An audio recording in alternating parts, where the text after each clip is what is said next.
Welcome to the sport, and on today's episode we're recording at Shalom Gardens. It's a serene place. It's off Ngong Road. It's amazing if you're looking for a place to have a chilled out place for you and a couple of friends. This is the place to be. I'm loving the scenery. It's super duper amazing, and you're in for an amazing conversation as we talk about love, life, and so much more right here on the sport with your girl STL Yamuo.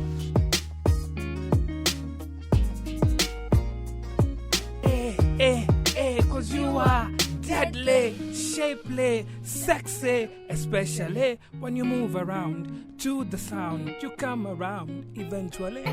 Deadly, shapely, sexy, especially when you move around to The sound. You come around. Eventually. There you go. That's how we start off the sport today with a very good friend of mine. He's called William.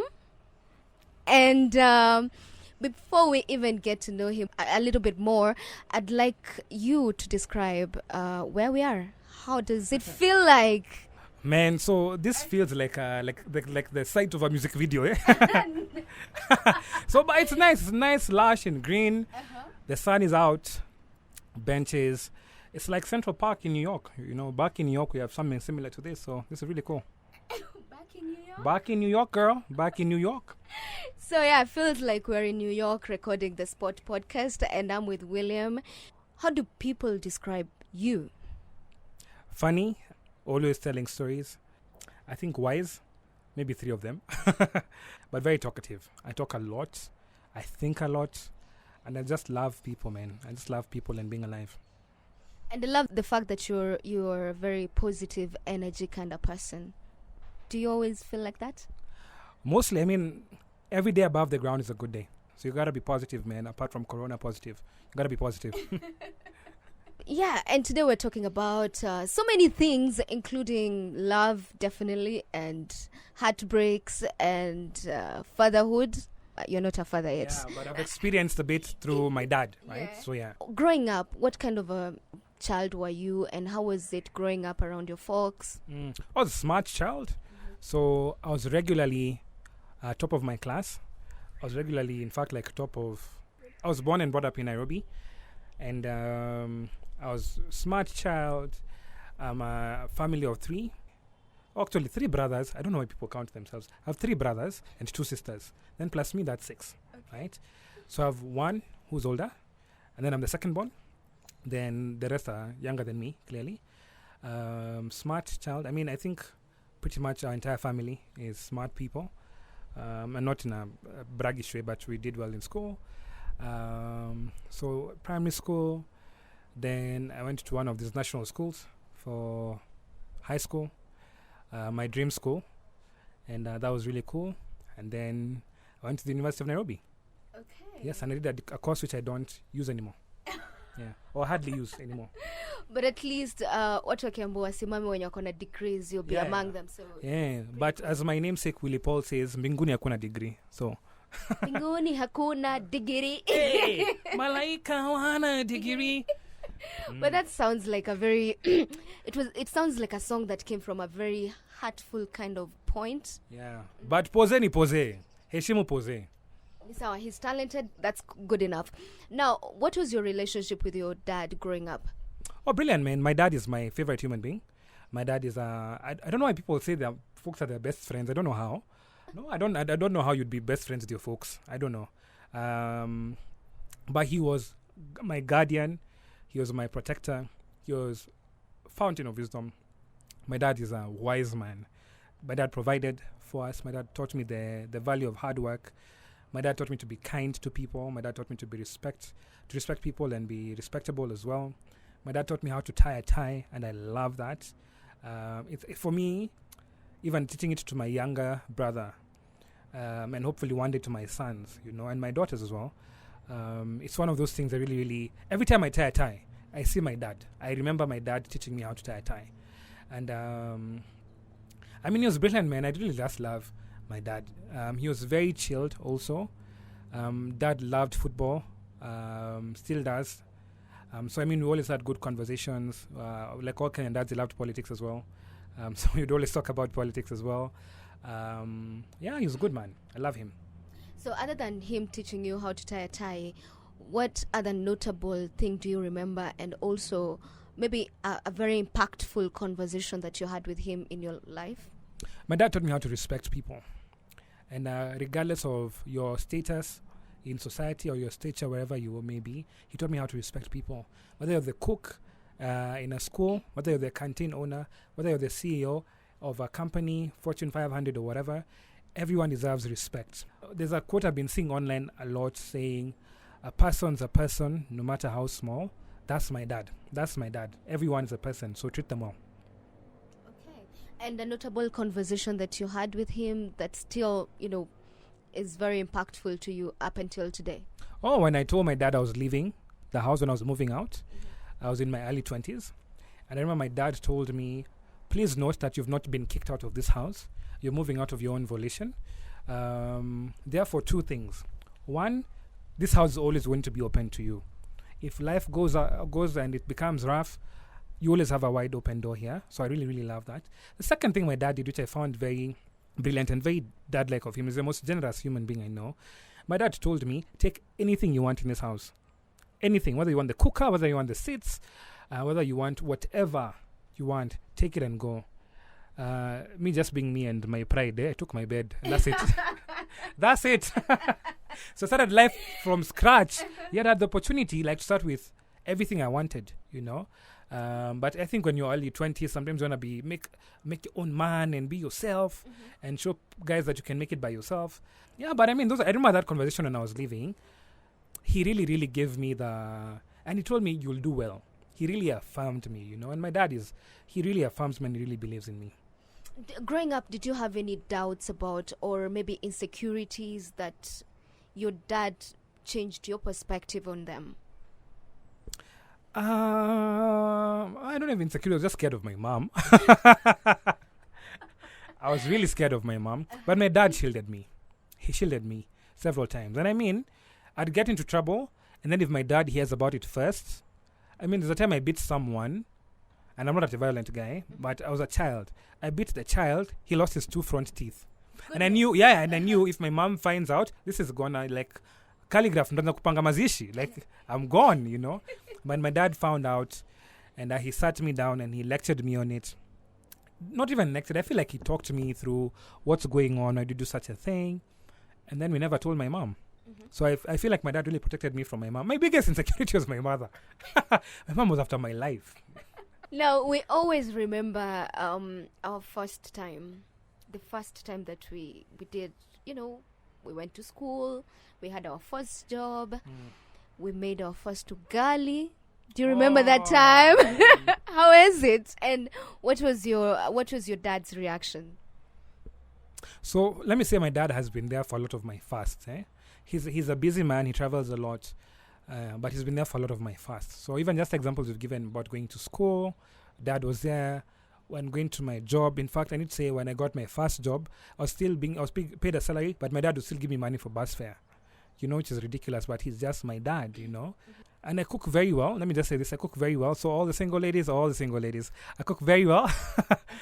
But the one meal I've been unable to make, or the one dish, is ugali. And it's ridiculous. I don't know how I couldn't make ugali. Every time I spend time with my dad and he tries to teach me how to make ugali, I try to learn and maybe you just get a bit better. I never quite get it.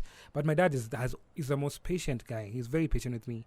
But this year in April, during the curfew and the lockdown and everything, I made my first successful ugali. And I was home by myself. I was not with my dad. And so I remember taking a picture.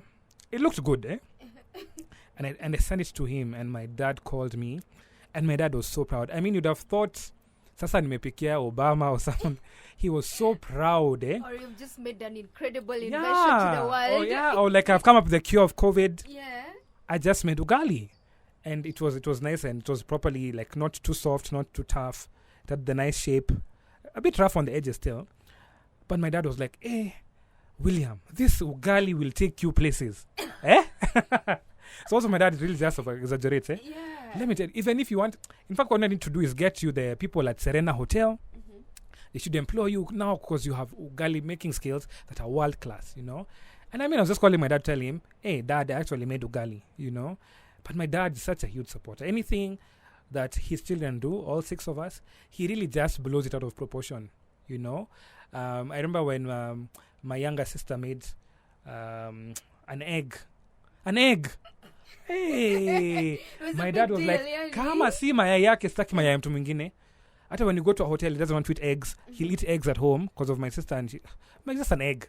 But he really is that the man who really just pushes you to do the best that you can. Yeah, like pushing the greatness out of you. He calls out the greatness in you, man, and I love you, Dad, for that forever and always. You know, the way we love is the way we were loved. You say you are a hopeless romantic. Yeah. What's a hopeless romantic to start with? Hopeless romantic is this, man. I'm in love with love, man. I love love. And I love loving people and being loved by people. So I love doing things for people. I love affirming people. I love being there for people. I just love love, man. I just love love so much. I love it. Oh, okay, so let me put this also in context there. Sometimes what we are is what we've seen and what we've experienced. Sometimes it's what we've not experienced and we really yearn for. Right? So I saw no romance in my house. Let me just put that record straight. None. None at I didn't all. see flowers. I didn't see celebrations of honeymoon, of anniversaries. I saw none of that. My folks were old school, man. They're old school. I mean, once or twice we celebrated someone's birthday. My siblings, when they turned a significant age, 18, 21. I think one time we did mom's birthday, but we didn't do it. We didn't come from that. We don't have that tradition of celebrating. So, you love love, yes, that's true. But would you say you're the kind of person, do you cry watching movies and you get teary? Or when you see sad stories in the movies, what happens? Do you get those moments? I do get teary-eyed. I mean, I do get teary-eyed, for sure. And I'm moved by compassion when sad things happen. There are movies which I know, this one is a tearjerker. So I will not, don't get me, I won't weep. In fact, many times, I will not even have to shed that tear. Don't get me wrong. Okay. But you can tell the mood has changed. Like I'm significantly sadder or more somber. Yeah, so I mean, especially like rom-coms. Like, when you watch something and then the superstar dies, just killed me, man. In fact, I just stopped watching. Whoa. Did you ever have a conversation with your dad about love? We didn't have a conversation about love. We've never had a conversation about love. My dad is African, He's as old school as they come. So we never had that conversation about love. But we had a conversation about sex. Okay, right? Interesting. Right, and this is just before I joined high school. Interesting. Yeah. I mean, how old are you? Maybe 14, 15 at the time? But it was the most awkward conversation. Because I felt like he had to have the conversation, but I didn't feel like he wanted to have the conversation. So he was stammering. Man, it was ridiculous. Like, William. So generally, sometimes you'll have feelings. And, the thing is, because you have a bit of sex ed in school. Yeah. Just a bit. Yeah. You know what he's talking about generally. But he really beat about the bush. Oh, man. I've never seen a man beat around the bush like that man on that day. And he talked about, he sat me down by myself and talked to me about what the Americans say, the birds and the bees. He really was just very vague about it.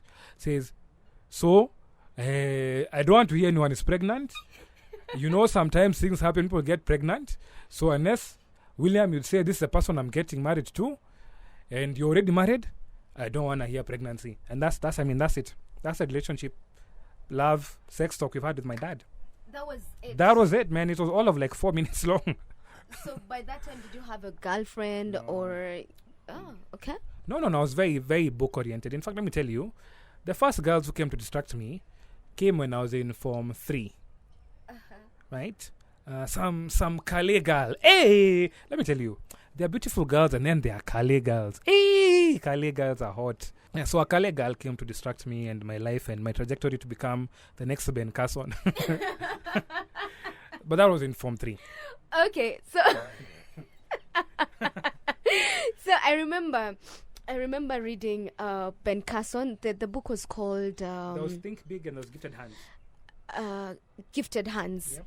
I remember reading it, and at that point I was in primary school, and I thought I'll become a neurosurgeon. Mm-hmm.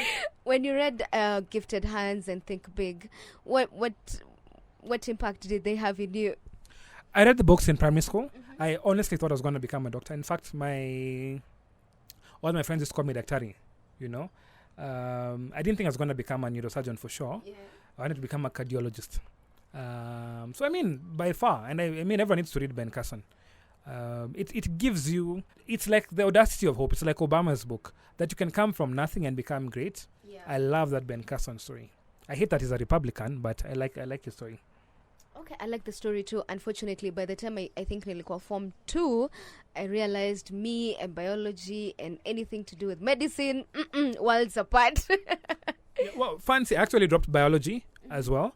I just developed other interests when I was in high school. So yeah, so that dream was not going to be, let me not blame this Kale girl for everything, because even when I dropped the subject, life just happens. And we outgrow some things we think they were, we were interested in once upon a time. And talk to us about how do you love? The fact that you love.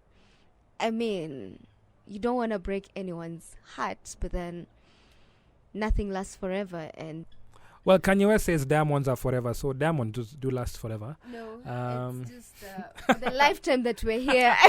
Yeah. So I'll tell you the thing I know. First, I'm a flat.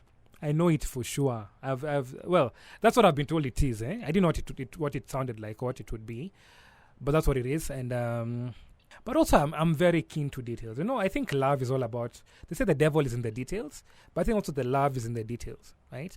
So, for example, I'd meet someone who's not a morning person. My job is not to make them a morning person and wake them up. It's to make sure when they finally wake up by themselves, man, the house is spotless. They have breakfast ready for them. Because they don't like being woken up. And that's the thing with morning people you need to take note of. Something else I like to do, my chief love language is acts of service. So I love to do things for people. I'll service your car. If you have a car, I'll do errands for you. I'll be there in hospital chilling with you. Like, I'll do everything for you, I think it's because I want them done for me as well. So that's another thing I do. I gift. Oh, my goodness. I really spend a lot of money on people. I spend so much more money on people than I spend on myself. Like so much more, Just because I think this will make them smile. Anytime I've gotten the opportunity to travel and there's something at duty free, I'm like, oh, Nani would like this. And I'm not even at this is not even someone I'm hitting on. Someone I work with in the office, and I'm like, oh, I think she'd like this perfume.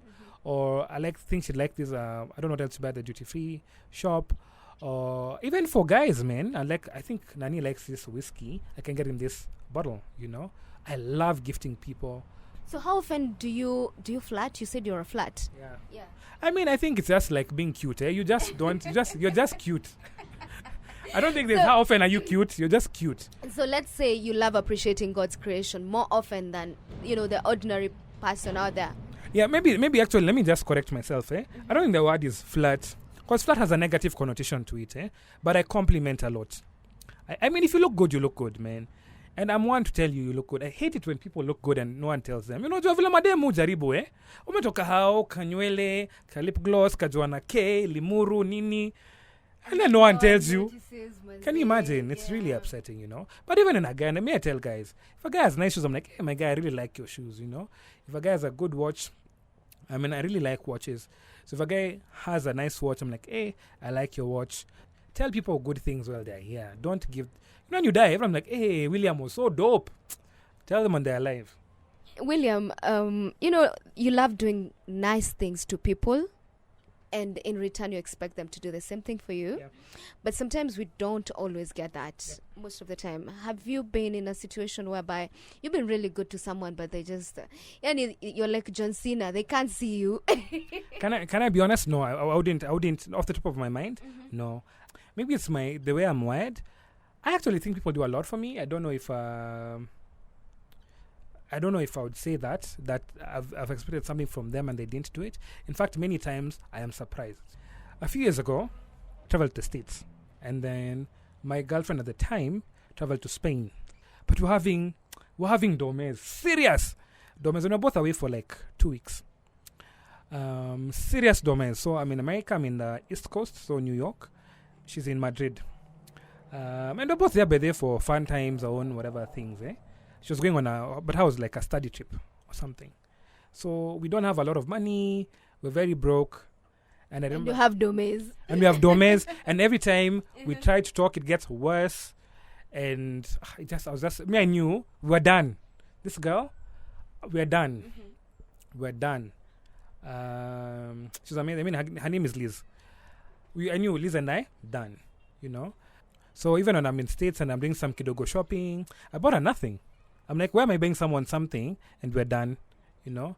And when I came back, I mean, things were not good. It was still, in fact, they were worse. On my first day back to the office, she came to the office. She had done a whole lot of shopping for me. Wow. Can you imagine? So I really felt bad about it, you know. So, yeah, I mean, Liz, maze nakupenda. William loves you. And so, as someone who loves love, Najwa, when you get into a relationship, you don't expect it to end. But sometimes it does. So, how was that for you? Let me tell you. Hey, if you think Raila has been like rejected many times, chick, me and Raila, one was up.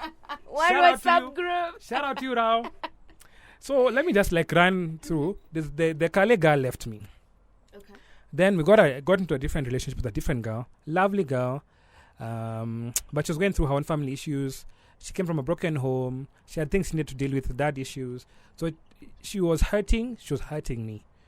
And I don't think every time I pointed it out, she would not acknowledge it. It was very hurtful. And I really loved her, but I had to step aside. Then that was number 2.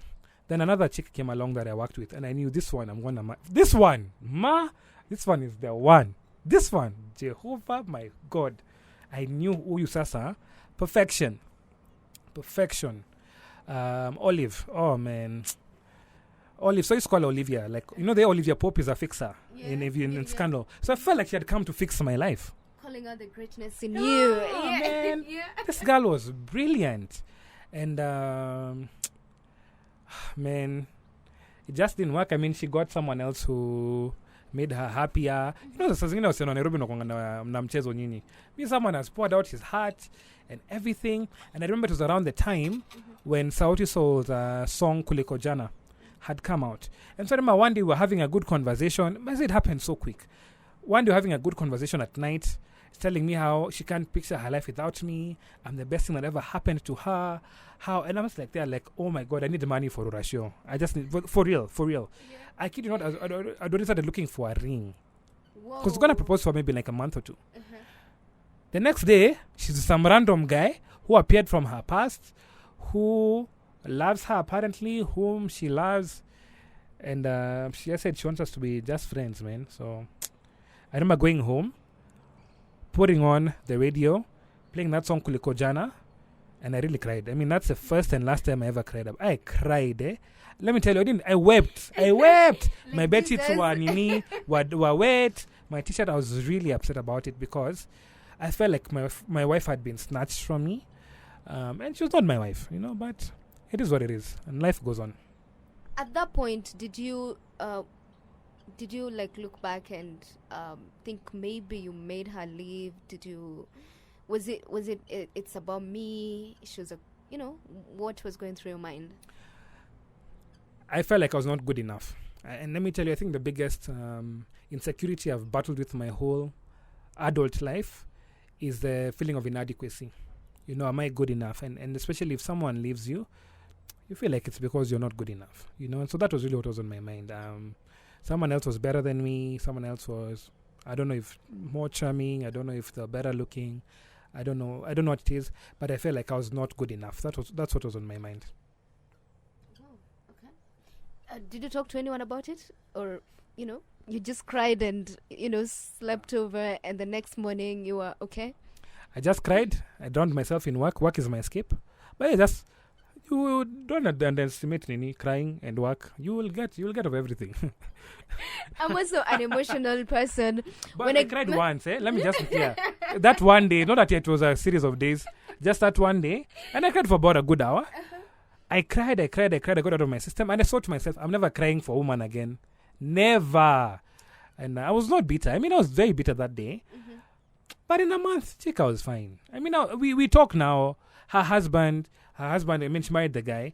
The husband and I talk. Oops. Yeah. I mean, may I have the gift of moving on.